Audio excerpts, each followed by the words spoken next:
Have you ever believed something for so long that it stopped feeling like an opinion and started feeling like a fact? Something you never researched, never tested, never truly questioned, because the world around you seemed to agree on it so completely. In the world of martial arts, there is one belief like that, whispered across dojos, universities, and international seminars. A belief that true mastery comes from ancient temples, from carefully preserved lineages, from movements refined over centuries under silk banners and incense smoke. And quietly, almost cruelly, another belief followed behind it. That Filipino martial arts were different in the wrong way. Too raw, too improvised, something born from desperation rather than discipline. Something you might respect in theory, but never truly admire. People rarely said it directly. They smiled instead. They nodded politely. They laughed softly when Filipino fighters demonstrated techniques involving sticks, blades, or empty hands that flowed without rigid forms. Laughter is a powerful weapon. It does not shout. It does not argue. It simply tells you that you do not belong among the serious ones. And for years, that laughter echoed without resistance. Until one moment changed everything. It happened during an international martial arts seminar attended by instructors from across Asia and Europe. The room was filled with quiet authority. Men with decades of training sat with arms crossed, watching demonstrations meant to showcase the best of each tradition. When it was time for a Filipino practitioner to present, the mood shifted slightly. Curious, but reserved. And then it happened. A respected Chinese kung fu master, known for his discipline and lineage, laughed. Not maliciously, almost casually. He dismissed what he saw as unstructured, calling it survival movement rather than true art. The room followed his lead. Not with words, but with silence. A silence that felt like agreement. That moment carried weight because this was not just any man. This was a master whose opinions shaped curricula, whose quotes appeared in academic papers, whose presence alone could elevate or diminish an entire system. When he laughed, he spoke for more than himself. He spoke for a world that had already made up its mind. And in that instant, Filipino martial arts were once again placed where many believed they belonged, on the margins. But standing near the back of the room was a Filipino man who did not react at all. No clenched fists, no defensive words, just stillness. His name was Mateo. He had grown up in the Philippines, in a province where the ocean shaped patience and hardship shaped character. He learned Eskrima not as a sport, but as a responsibility passed down by his grandfather, a man who taught him that weapons were not about power, but protection. Mateo had not come to the seminar to prove anything. He came to learn, to observe, to understand how others saw the world he came from. Yet hearing that laughter, something settled inside him. Not anger, something deeper. A familiar feeling he had known his entire life. The feeling of being underestimated before being understood. He remembered teachers abroad who spoke slowly to him, assuming comprehension was an issue. Officials who looked twice at his passport. Trainers who suggested he abandon his roots in favor of something more respectable. And still, he had remained quiet. Because Filipinos are taught early that dignity does not need noise. As the seminar continued, Mateo listened. He watched. He absorbed every word, every judgment, every subtle dismissal. And while others believed the story had ended there, they did not realize they were only standing at the beginning. Because the greatest reversals in history never announce themselves loudly. They arrive patiently, shaped by resilience, faith, and a quiet certainty that truth does not need permission to reveal itself. After that seminar ended, life did not suddenly change for Mateo. There was no applause following him out of the room, no sudden invitations, no apology whispered in the hallway. If anything, the silence felt heavier. He returned to his small apartment that night, carrying more than just fatigue. He carried the weight of a question he had tried to ignore for years. What if the world was right about him? What if the art he loved, the art passed down through blood and memory, was truly destined to remain unseen and unrecognized? That question had haunted him long before that seminar. Years earlier, Matteo's body had betrayed him. A training injury, slow and deceptive, worsened over time. Pain became a constant companion. Doctors offered technical explanations, but little hope. Some told him to stop training entirely. Others suggested surgeries he could not afford. He tried to push through, as Filipinos often do, believing endurance itself was a kind of faith. But there came nights when even standing to pray felt exhausting. The pain was not just physical, it cut deeper into identity. Who is a martial artist when he can no longer move freely? He searched for answers beyond his homeland. In the United States, he trained briefly under instructors who valued efficiency but lacked patience. Sessions were precise, scheduled, emotionally distant. When his body failed to respond, they moved on. In Japan, discipline was absolute, but compassion was scarce. His injury was seen as weakness.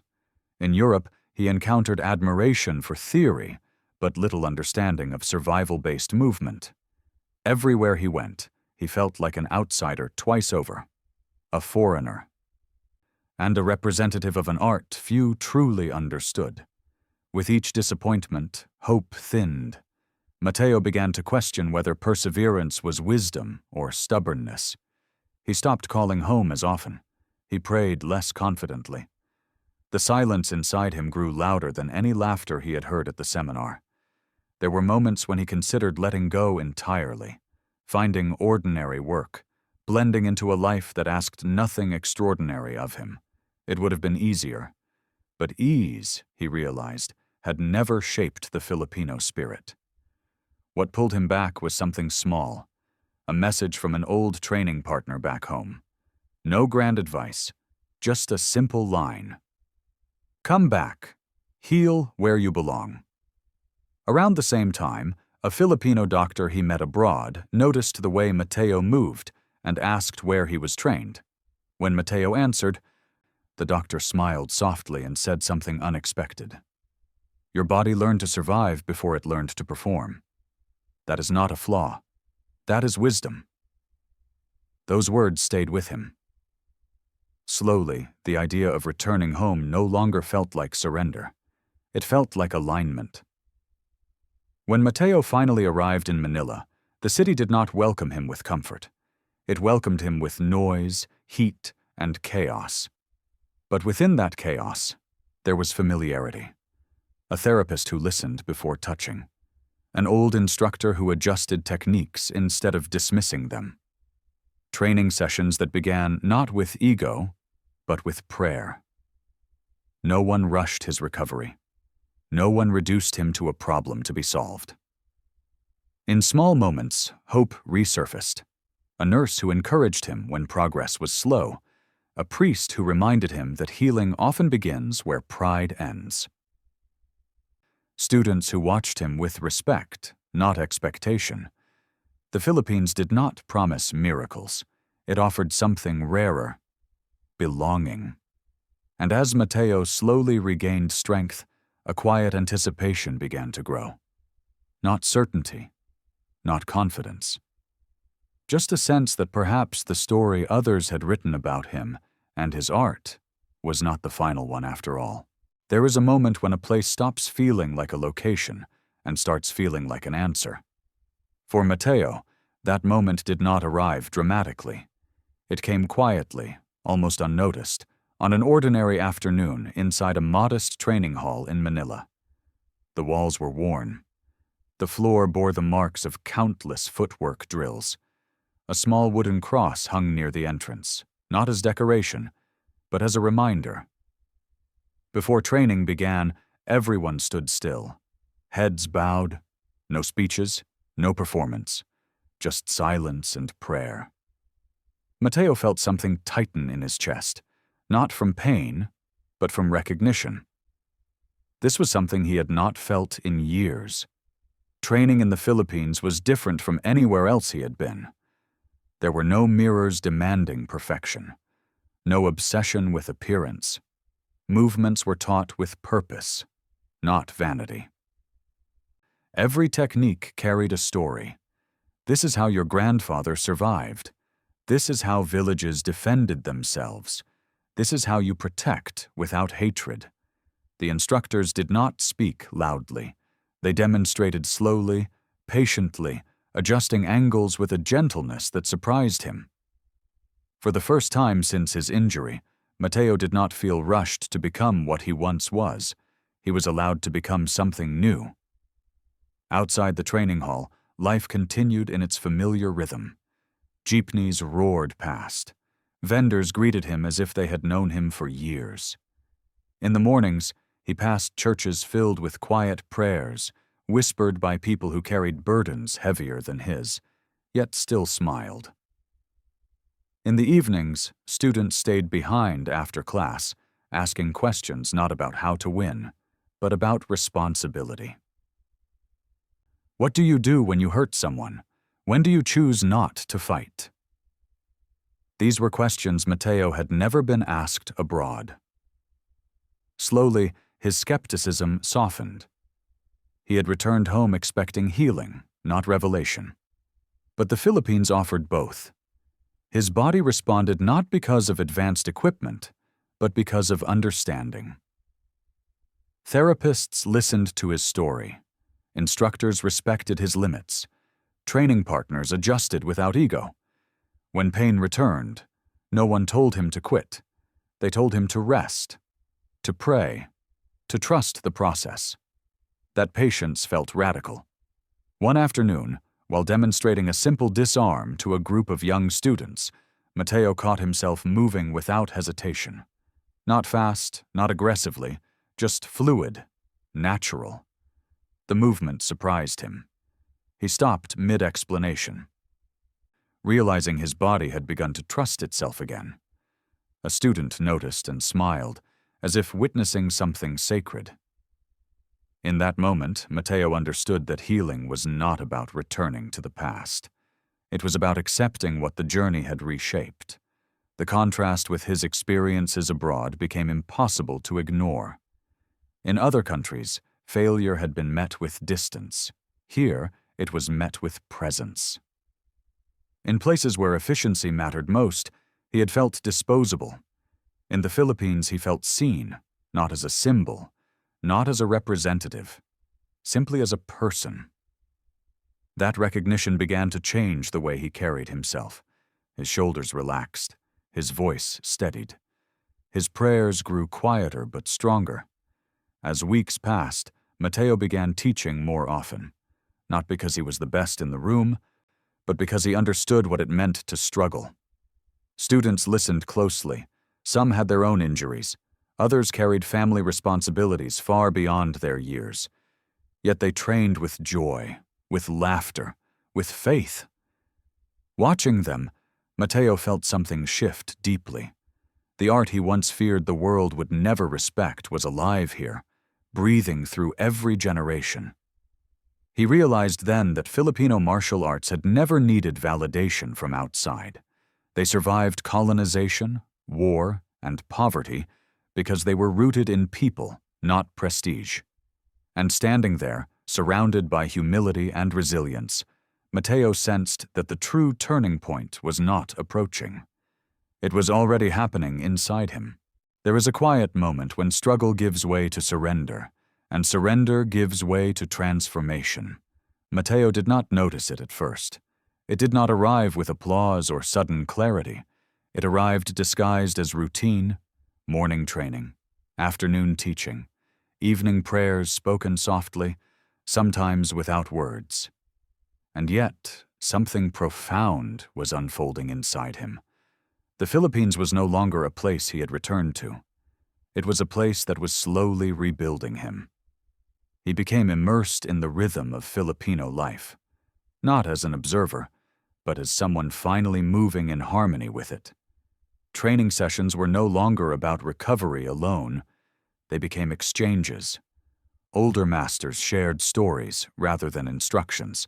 Young students listened with eyes full of hunger and respect. No one rushed to leave. Even after hours of exhausting drills, people stayed.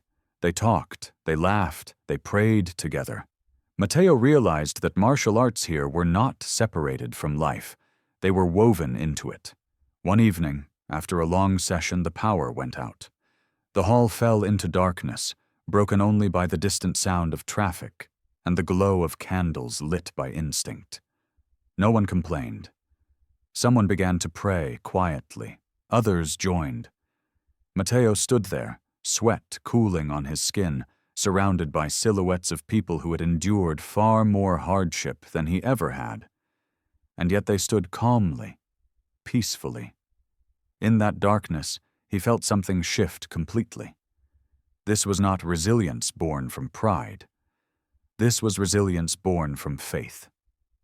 As days turned into weeks, Mateo noticed changes not just in his body, but in his spirit. He moved with less fear. He spoke with more honesty. When students struggled, he did not correct them harshly. He waited. He remembered how patience had saved him. He saw himself reflected in their doubts and hopes. Teaching no longer felt like responsibility. It felt like gratitude. The Filipino values he had grown up with, values he once took for granted, revealed themselves with new depth. Hospitality that asked nothing in return. Kindness offered even when resources were scarce. Faith that did not deny suffering, but walked through it with quiet courage. He saw joy in people who had every reason to be bitter. He saw laughter rise from exhaustion, and he understood that this joy was not ignorance, it was defiance. One afternoon, during a community event, Mateo watched children practice basic footwork barefoot on concrete. Their movements were clumsy. Their sticks too big for their hands, but their smiles were unshakable. Parents watched proudly. Elders nodded approvingly. No one spoke of medals or recognition. They spoke of character, discipline, respect. In that moment, Mateo felt tears rise without warning, not from sadness, from clarity. He had traveled the world searching for validation when the truth had been waiting patiently at home. Later, when asked if he planned to leave again for better opportunities abroad, Mateo surprised himself with his answer. He paused. He smiled.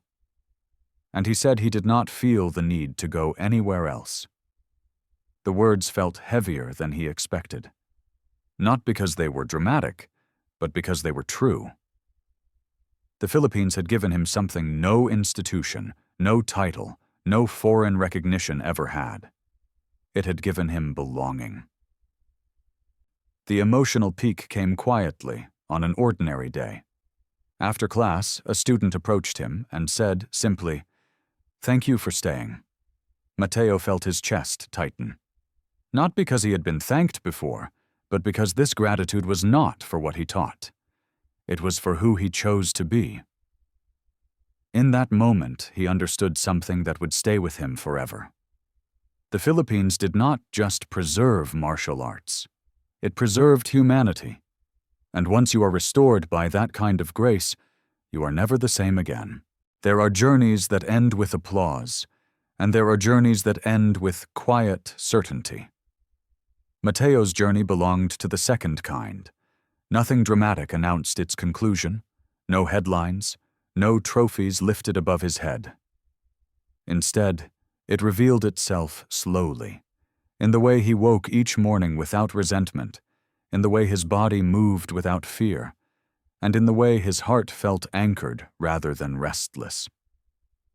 He understood now that the Philippines had not simply helped him recover from injury or rebuild a career. It had given him back something far more fragile: his sense of meaning. When people abroad later heard his story, many assumed the Philippines had saved him because it was cheaper, simpler, less demanding. Mateo would gently correct them. It saved him because it was human. Because in a world that often measures worth through status and speed, the Philippines still measured it through presence, through staying, through caring even when there was little to give. He realized that what healed him was not just training or therapy, but the way people looked at him, not as someone broken, not as someone behind, but as someone still becoming. With time, Mateo became known not for defeating others, but for restoring confidence in those who had lost it. Students who arrived unsure of themselves slowly stood taller. Parents thanked him not for teaching combat, but for teaching restraint. Faith leaders invited him to speak, not about fighting, but about discipline and responsibility. And every time he stood before a new group, he remembered that laughter at the seminar long ago. It no longer hurt. It no longer mattered, because the truth had already spoken for itself. What surprised Mateo most was how often foreigners began visiting his humble training hall. Some came curious, others skeptical. A few carried their own quiet wounds. They watched Filipino students train with seriousness and joy, pray before practice, help one another without being asked. Many left changed. Some admitted openly that they had underestimated the Philippines. Others said nothing, but returned again and again. Mateo recognized the look in their eyes. It was the same look he once had. The moment when belief quietly breaks and something deeper takes its place. Over time, Mateo understood that his story was never meant to elevate him alone. It was meant to reflect something larger. The Philippines itself. A nation that had been laughed at, underestimated, colonized, tested by disasters and hardship, yet never stripped of its soul. A people who learned to endure without losing kindness, to believe without becoming blind, to suffer without surrendering joy. His journey was simply one thread in a much larger tapestry. In a world increasingly loud with division and pride, Mateo often reflected on how softly the Philippines teaches its greatest lessons. That strength does not always announce itself. That faith can exist without spectacle. That resilience can smile. The country did not demand recognition. It simply lived its values until recognition became inevitable. And perhaps that is why those who truly encounter the Philippines never leave unchanged. Mateo still trains every day. His movements are calmer now, more intentional. When asked what Filipino martial arts truly represent, he no longer speaks about techniques or history. He speaks about responsibility, about protecting without hatred, about standing firm without needing to dominate. He speaks about a country that did not just help him survive a difficult chapter, but taught him how to live fully again. And so the story does not end with a master being proven wrong. It ends with something quieter and far more powerful. A reminder that the Philippines doesn't need the world's permission to be great. Its greatness has always lived in its people, in their faith, in their kindness, in their unbreakable resilience. Those who see it never forget it, and those who feel it carry it with them long after the journey home is complete.